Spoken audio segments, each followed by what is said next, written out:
Hello guys, after a long time இன்னைக்கு நம்ம ஒரு செம்மையான த்ரில்லர் ட்ராமா பார்க்க போறோம். அதோட name if wishes would kill. So வீடியோவோட ஃபர்ஸ்ட் எபிசோட்குள்ள போகலாம் வாங்க. ஓப்பனிங் சீன்ல ஒரு ஸ்கூல் பொண்ணு யூனிஃபார்ம் போட்டு ஏதோ ஒன்று பயங்கரமா வெறித்தனமா கிறுக்கிட்டு இருக்கிறத காட்டுறாங்க. அப்படியே அவ திரும்பி ஒரு ஃபோன் எடுத்து அவளே வீடியோ எடுக்கிறா. அதுல என்ன சொல்றா அப்படின்னா, உங்களுக்கு என்ன ஆசைகள் இருந்தாலும் அதை ஒரு பேப்பர்ல எழுதி என்கிட்ட நீங்க சொன்னீங்கன்னா, அதாவது இந்த ஆப் கிட்ட நீங்க சொன்னீங்கன்னா, இது கண்டிப்பா உங்களுக்கு அதை நிறைவேற்றி கொடுக்கும். என்னோட ஆசை என்ன அப்படின்னா, உங்க எல்லாரும், அதாவது இங்க இருக்கிற எல்லாருமே சாகணும். இதுதான் என்னோட உண்மையான ஆசை அப்படின்னு சொல்லிட்டு அந்த ரெக்கார்டை முடிச்சுட்டு உடனே ஒரு கத்தி எடுத்து அவளே கழுத்தை கீறி அங்கேயே விழுந்து செத்து போறா. இது நடந்துட்டு இருக்கிறது March 12, 2005. இங்க இருந்து நம்மளுக்கு ஒரு டைட்டில் கார்டு போடுறாங்க, இஃப் விஷஸ் குட் கில். இதுக்கப்புறமா நமக்கு இப்ப காட்டுற டைம் June 12. ஒரு பொண்ணு அவ வீட்டுல தூங்கி எழுந்து பாக்குறா வானத்தை. அவளோட பெயரு சியா. ஸோ அவ எந்திரிச்சு சமத்தா அவளே பிரேக்ஃபாஸ்ட் எல்லாம் ரெடி பண்ணிட்டு டேபிள்ல பாக்குறா. அங்க ஒரு கிரெடிட் கார்டு இருக்கு. அந்த கார்டு அவளுடைய ஆண்ட், அதாவது அவளுடைய அத்தையோடது. ஸோ அவங்க அத்தை என்ன சொல்லியிருக்காங்கன்னா, நான் எமர்ஜென்சியாக ஒரு ஹாஸ்பிட்டல் வரைக்கும் போகிறேன், ஸோ நீ என்னோட கார்டை யூஸ் பண்ணிக்கோ ஏதாச்சும் வேணும்னா அப்படின்னு சொல்லிட்டு அவங்க போயிருக்காங்க. ஃபோனை எடுத்து யாருக்கும் மெசேஜ் பண்ணுறா. அப்படி மெசேஜ் பண்ணும்போது இன்னும் தூங்கிட்டு தான் இருக்கியா நீ அப்படின்னு சொல்லிட்டு கேட்குறா. அங்கேருந்து இல்லையே நான் முழிச்சிட்டேன் அப்படின்னு சொல்லிட்டு சவுண்டு வருது. பட் ரூஃப் டாப் பார்க்குறா. ஆக்சுவலி அவளுக்கு மேலுள்ள வீட்டில் தான் அவளுடைய பாய் ஃப்ரெண்ட் இருக்கான். அவனும் அவளுடைய அதே கிளாஸில் படிக்கிற கிளாஸ்மேட் தான் சின்ன வயசுல இருந்து. ஸோ அந்த பையனுடைய கொரட்டை சத்தம் அங்கிருந்து இங்கே வரையும் கேட்கறத கேட்டுட்டு, நீ இன்னும் தூங்கிட்டு தானே இருக்கேன், நான் கிளம்புற பாரு ஸ்கூலுக்கு அப்படின்னு சொல்லிட்டு இருக்கா.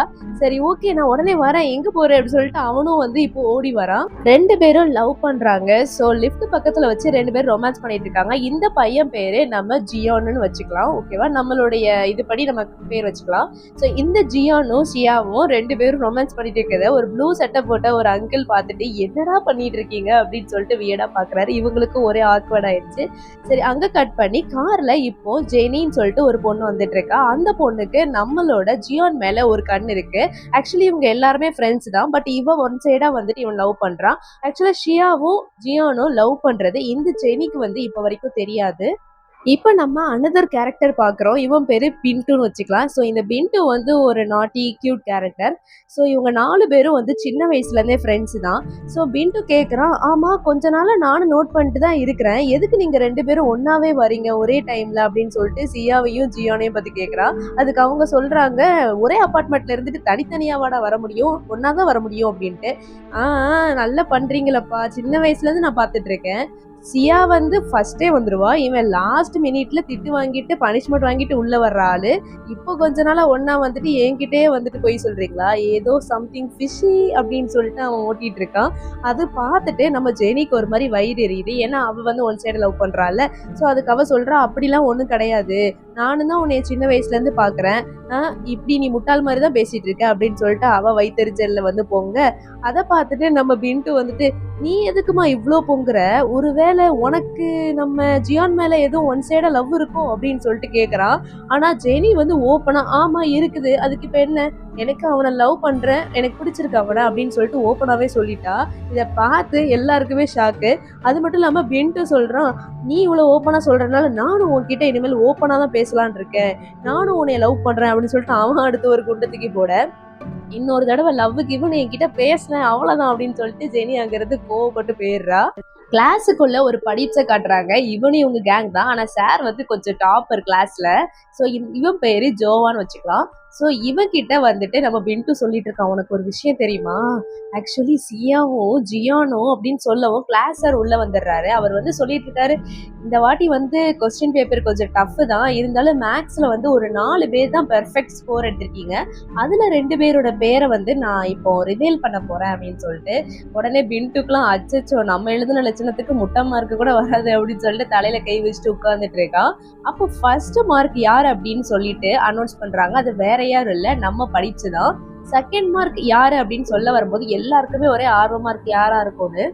அது வேற யாரும் இல்ல, நம்ம பிண்டு அப்படின்னு சொல்லிட்டு சார் சொல்லவும் எல்லாருக்குமே ஷாக்கு. சியானு, ஜியா, ஜெனி, ஏன் பிண்டுக்கு அதை விட ஷாக்கு. என்னது நம்மளா அப்படின்னு சொல்லிட்டு எல்லாருமே வந்து ஆச்சரியமா பார்த்துட்டு இருக்க. சார் வந்து இதே ஆச்சரியம் தான் எனக்கும் இருக்கு. But Pintu very good, keep it up அப்படின்னு சொல்லிட்டு அவர் வந்து கிளாஸை முடிச்சிடுறாரு.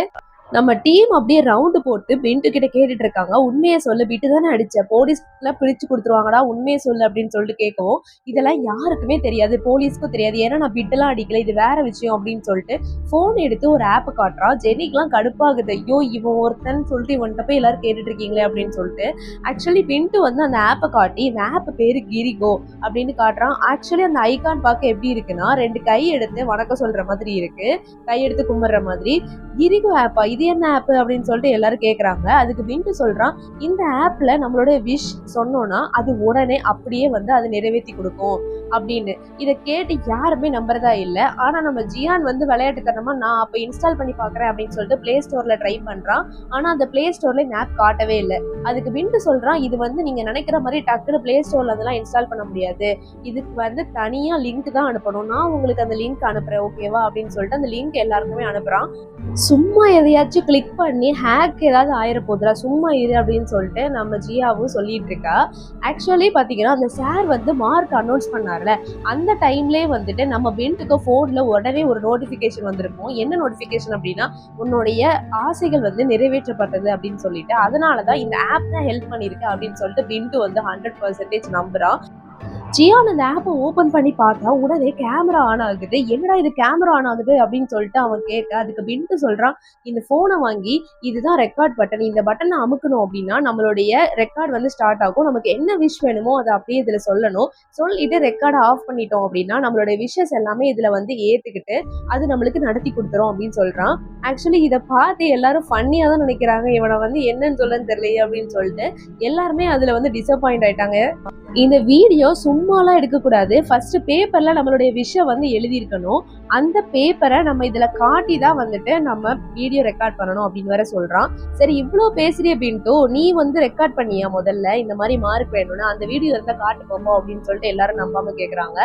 அதுக்கு உடனே அந்த வீடியோவே காட்டுறான். ஆக்சுவலா அந்த எக்ஸாமுக்கு முன்னாடி இந்த ஆப்ல பேப்பர் வச்சுட்டு, எனக்கு இந்த மாதிரி வந்து மேக்ஸ்ல பெர்ஃபெக்ட் ஸ்கோர் வேணும் இந்த வாட்டி அப்படின்னு சொல்லிட்டு சும்மா அந்த விஷ் வந்து கேட்டிருக்கான். ஆக்சுவலா அந்த விஷ் தான் இப்ப நடந்திருக்கு.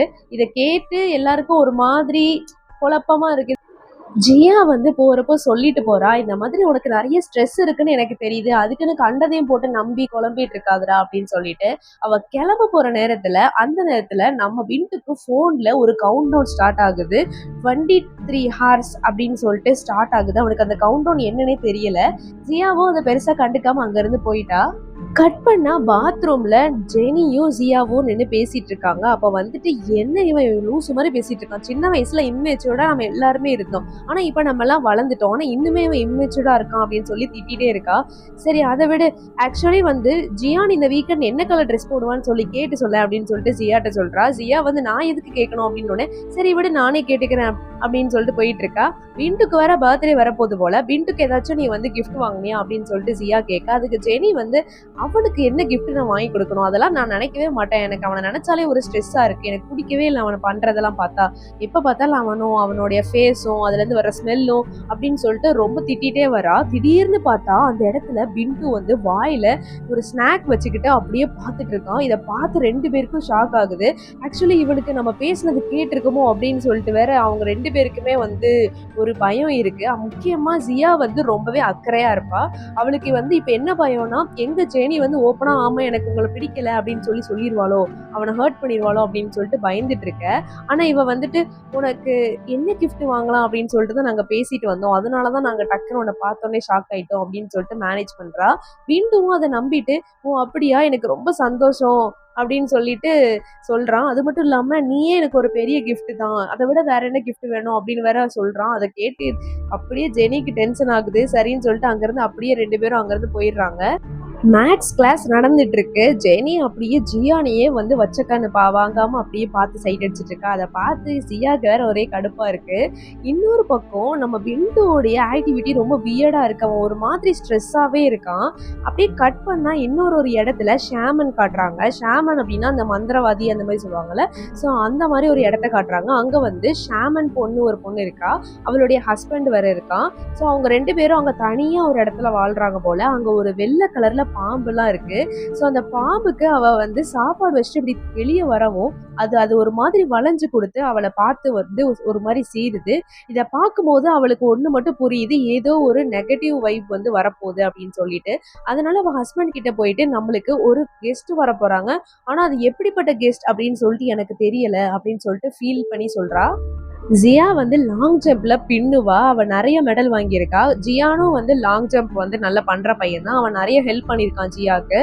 கோச் ஜியானை கூப்பிட்டு வர வர உன்னோட ஆக்டிவிட்டி வந்து கொஞ்சம் ஒழுங்காவே இல்லை, நீ லாங் ஜம்ப் முன்ன மாதிரி பண்ண மாட்டேற, உனக்கு ஃபோக்கஸே இல்லைன்னு நினைக்கிறேன் அப்படின்னு வேற சொல்லி கொஞ்சம் திட்டிட்டு இருக்காங்க. கோச் அங்கிருந்து கிளம்புனதும் ஜியா வந்து ஜியான் கிட்ட, நீ எதுக்கு பதட்டப்படுற, நீ வந்து நல்ல ஒரு பிளேயர், நீ வந்து எப்பவுமே லாங் ஜம்ப் பண்ணும்போது உன் கண்ணை மூடி இந்த யூனிவர்ஸ் வந்து நமக்காக தான் இருக்குது, நம்ம நினைச்ச எல்லாமே நடக்கும் அப்படின்னு சொல்லி நம்பி நீ அப்படியே ஒரு ஆரோ வந்து ரிலீஸ் ஆகி போற மாதிரி, ஒரு அம்பு போற மாதிரி நீ கிளம்பி போ, அப்பதான் உன்னால வந்து அச்சீவ் பண்ண முடியும் அப்படின்னு சொல்லவும், ஓ நல்லா இருக்கே, இதுதான் நீ ட்ரை பண்றியா அப்படின்னு சொல்லிட்டு 2 பேரும் சந்தோஷமா பேசிட்டே போறாங்க. கிளாஸ்ல இப்போ எல்லாருமே ஒரு ஸ்பெஷல் கிளாஸ் மாதிரி உட்காந்து மேக்ஸுக்கு நிறைய ஒர்க் அவுட்ஸ் பண்ணிட்டு இருக்காங்க. அந்த நேரத்துல நம்ம பின்ட்டுக்கு ரொம்பவே டிப்ரெஸ் ஆகுது. அவனுக்கு எதுவுமே ஃபோக்கஸ் பண்ண முடியல. டிப்ரெஷன் டேப்லெட் எடுத்து அள்ளி அள்ளி வாயில போட்டுட்டு இருக்கான். இன்னொரு பக்கம் ஜியா வந்து அவளுடைய அந்த லாங் ஜம்ப் கோச் கிட்ட தான் பேசிட்டு இருக்கா. அவங்க சொல்றாங்க, நீ இந்த மாதிரி நேஷனலுக்கு செலக்ட் ஆயிருக்கன்னு. இதை கேட்டு அவளுக்கு ரொம்பவே சந்தோஷமா இருக்கு. கூடவே அவங்க என்ன சொல்றாங்கன்னா, உனக்கு எப்பனாலும் வேணும்னா நீ ஜியானையும் கூட கூட்டு வச்சு நீ ப்ராக்டிஸ் பண்ணிக்கோ அப்படின்னு சொல்லிட்டு. இதை கேட்ட உடனே ஜியாக்கு ரொம்பவே ஷாக் ஆகுது. நான் யாருக்குமே தெரியாதுன்னு நினைச்சேன் கோச், எப்படி உங்களுக்கு தெரிஞ்சிச்சு, ரொம்ப சாரி அப்படின்னு சொல்லவும், இதுல என்ன இருக்கு, எனக்கு தெரியாம இருக்குமா அப்படின்னு சொல்லிட்டு அவங்களும் சொல்றாங்க. இப்ப கட் பண்ணா மறுபடியும் பிண்டுவை காட்டுறாங்க. பிண்டுக்கு இப்ப போன்ல ஜியாட்ட இருந்து கால் வருது. ஆக்சுவலி ஜியா வந்து கோச்ல தான் பேசிட்டு இருக்கா. ஆனா அவ நம்பர்ல இருந்து தான் இப்ப வந்து இவனுக்கு கால் வந்திருக்கு. என்ன இவனுக்கு கால் பண்றா அப்படின்னு சொல்லிட்டு போன் எடுத்துட்டு அவன் வெளியே வரான். அந்த காலை அட்டன் பண்ணா திடீர்னு வந்து ஜன்னல் பக்கத்துல ஒரு வவ்வால் மாதிரி வந்துட்டு போகுது. அதை பார்த்து அப்படியே பதறிடுறான் நம்ம பின்ட்டு. ஆனா அந்த கால்ல யாரோ பேசுற மாதிரி இருக்கு. ஹலோ ஹலோன்னு சொல்லிட்டு இவன் ஜியா ஜியான்னு கூப்பிட, ஆக்சுவலி அங்க ஜியாவே பேசல. ஆனா பக்கத்துல அவளுடைய ஃப்ரெண்ட்ஸ் இருக்காங்க, நம்ம ஜெனி, ஜியான், அப்புறமா நம்மளோட படிப்ஸ், இவங்க குரல்லாம் கேக்குது. இவங்க எல்லாருமே பின்ட்டுவை பத்தி ரொம்ப மட்டம் தட்டி பேசுற மாதிரி இருக்கு. அந்த லூசரோட பர்த்டேக்கெல்லாம் நம்ம போகணுமா, அவனை பார்த்தாலே ஒரு மாதிரி அருவருப்பா இருக்கு, அவன் ஏன் நம்ம கூட சுத்திட்டு இருக்கான், பேசாம அவனை நம்ம கலட்டி விட்டுறலாம், இவெல்லாம் ஒரு ஆளா, அதுவும் என்ன சொன்னா தெரியுமா, அவன் என்ன பார்த்து நீ இருக்கும் போது எனக்கு வேற கிஃப்ட் இருக்கு அப்படின்னு பேசுறான் அப்படின்னு சொல்லிட்டுலாம் ரொம்ப அவனை கலாச்சி எல்லாரும் பேசுற மாதிரி இருக்கு. இதை பார்த்து கேட்டு அவனுக்கு அப்படியே டென்ஷன் ஆகுது. பல்ல கடிச்சிட்டு அப்படியே உட்கார்ந்துட்டு இருக்கான். அப்படியே அங்க கட் பண்ணி நம்மளோட ஜியா வந்து எப்படி ஜியான் கிட்ட நேஷனலுக்கு நான் செலக்ட் ஆயிருக்கேன் அப்படின்னு சொல்லலாம் அப்படின்னு சொல்லிட்டு ரொம்ப சந்தோஷமா ப்ரிப்பேர் ஆகிட்டு இருக்கா. இன்னொரு பக்கம் நம்மளோட படிப்ஸ் ஆல்ரெடி வந்து பின்ட்டு ரொம்ப டிப்ரெஷனா இருக்கிறத வந்து நோட் பண்ணிட்டு தான் இருக்கான். பிந்து ஜியாக்கு திரும்ப திரும்ப கால் பண்றா. ஆனா ஜியாவோட போன் வந்து சைலண்ட் இருக்கிறதுனால அவளால வந்து எடுக்க முடியல.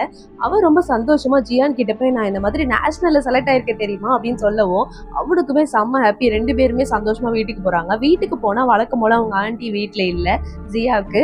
ஸோ அவ வந்து மெசேஜ்ல தான் சொல்றா. அண்ட் அவங்களுடைய கிரெடிட் கார்டு வழக்கம் போல அவகிட்ட இருக்கு. உடனே அவளுக்கு என்ன தோணுது அப்படின்னா, நம்ம ஜியான வீட்டுக்கு கூப்பிட்டு சிக்கன் சாப்பிடலாம் அப்படின்னு சொல்லிட்டு அவனை மெசேஜ் பண்ணி கூப்பிடுறா. அவளும் அடுத்து சாப்பிட ஆரம்பிக்காங்க. அப்பதான் அவன் நோட் பண்றா, அவளுடைய போன்ல வந்து 39 மிஸ்டு கால் வேற இருக்குது. என்ன இது, ஏதோ ப்ராப்ளமா இருக்குமா, நான் எதுக்கும் அவனுக்கு ஒரு வாட்டி கூப்பிடுறேன் அப்படின்னு சொல்லிட்டு திருப்ப கூப்பிடுறா நம்மளுடைய பிண்டுக்கு ஃபோன் பண்ணிட்டு, எத்தனை தடவை கால் பண்ணிருக்க, ஏதாச்சும் ப்ராப்ளமா அப்படின்னு கேட்டா அவ சொல்றான், நீ தானே எனக்கு ஃபர்ஸ்ட் கால் பண்ண அப்படின்னு. நான் கால் பண்ணனா, என்னடா உளறிட்டு இருக்க அப்படின்னு சொல்லிட்டு இவளுக்கு ஒரு மாதிரி ஷாக்கா இருக்கு. ஏன் ஒரு மாதிரி அப்செட்டா இருக்கு, என்ன ப்ராப்ளம் அப்படின்னு இவ கேட்க, அதுக்கு பின்ட்டு சொல்றான், நீ தான் என் பிறந்த நாளுக்குலாம் வரமாட்டேல்ல அப்படின்ட்டு. அதுக்கு இவ சொல்றா, ஆமா நான் வரமாட்டேன், எனக்கு இங்க ப்ராக்டிஸ் இருக்குல்ல, நான் நேஷனலுக்கு வேற செலக்ட் ஆயிருக்கேன், வீக்கெண்ட்ஸ்ல ஒர்க் பண்ணணும் அப்படின்ட்டு. அதை கேட்டு அவன் அப்படியே போனை கட் பண்ணிடுறான். ஏன்னா அவன் வந்து ஃபர்ஸ்ட் பேசினது சியா தான் அப்படின்னு சொல்லிட்டு நம்பிட்டு இருக்கான் இன்னுமே. ஆக்சுவலி அது அவ கால் பண்ணவே இல்லை, வேற ஏதோ ஒரு இடத்துல இருந்து ஒரு வந்திருக்கா மனுஷியமா. ஆனா அது தெரியாம அவன் கோச்சிட்டு போக இவளுக்கும் ஒன்றும் புரியல. சரி ஒருவேளை பர்த்டேக்கு வரலன்னு தான் கோச்சுக்கிறான் போல அப்படின்னு சொல்லிட்டு கொஞ்சம் வருத்தப்படுறா. அதுக்கப்புறம் நம்ம ஜியான் சொல்றான், நான் போவேன் கண்டிப்பா. ஏன்னா அவன் என்னோட ஃப்ரெண்ட் இல்ல அப்படின்னு சொல்லிட்டு. அதை கேட்டு ஜியாக்கு கொஞ்சம் சந்தோஷமா இருக்கு. சரி அட்லீஸ்ட் இவனாவது போறானே அப்படின்னு சொல்லிட்டு.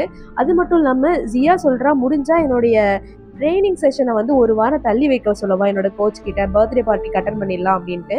உடனே டக்குன்னு ஜியானுக்கு ஒரு ஐடியா வருது. ஒரு பேப்பரை கிழிச்சு எழுதுறான். ஏன்னா அப்படித்தானே அவனும் வாங்கினேன்னு சொன்னான் மேக்ஸ் மார்க்கு, நானும் அந்த மாதிரி எழுதுறேன் அப்படின்னு சொல்லிட்டு இந்த மாதிரி எழுதி வீடியோல வந்துட்டு சொல்றான், நம்ம ஜியாவுக்கு இந்த வாரம் பிராக்டிஸ் செஷன் எப்படியாச்சும் தள்ளி போகணும், நடக்கக்கூடாது அப்படின்னு சொல்லிட்டு 2 பேரும் சிரிச்சு அதை வச்சு அந்த ஆப்பை வச்சு விளாண்டுட்டு இருக்காங்க.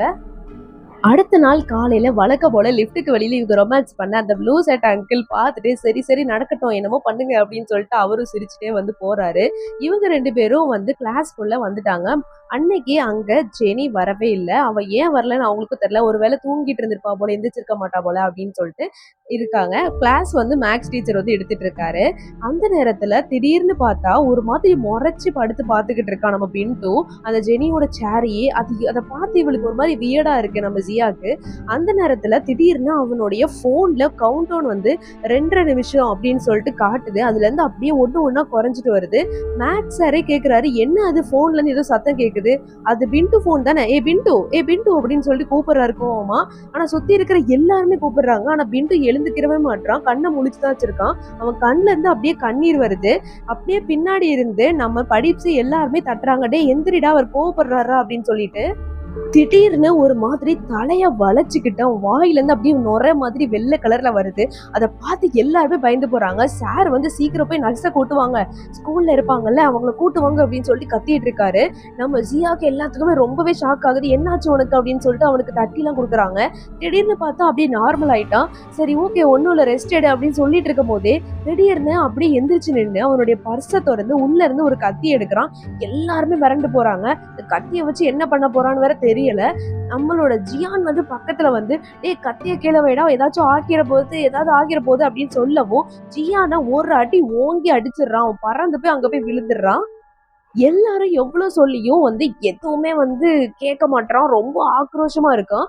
ஜெனியோட டேபிளை பார்த்துட்டு ரொம்பவே கோபமா வேற கத்துறான். அப்படியே ஓடியே வந்து நம்ம ஜியாவோட அப்படி கண்ணாடி உடைச்சிட்டு கிளாஸ் டோரை தாண்டி வெளியில வந்து விழுறாங்க. ஜியாக்கு என்ன நடக்குதுன்னே புரியல. கத்திய கீழே வைன்னு சொல்லிட்டு அவன் எவ்வளவோ சொல்றா.